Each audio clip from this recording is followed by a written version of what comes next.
आजिर अमृतवाणी समस्त को मोर स्वागत जन। आजिर अमृतवाणी है सब बेले केमिति खुशी रहा। सकालू उठी मोबाइल देखा बंद करंतु एवं सकालू 2 घंटा बही पढ़ारे मन लगातु।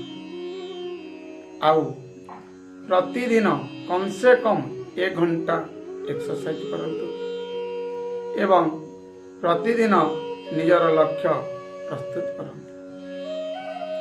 अधिक काहाठारू आशा और भरोसा रखंतु नहीं।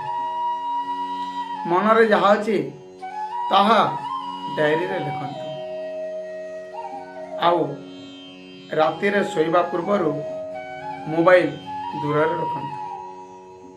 प्रतिदिन निज मन को स्थिर करी निज विषय रे चिंतन करंतु। एटा थिला आज अमृतवाणी।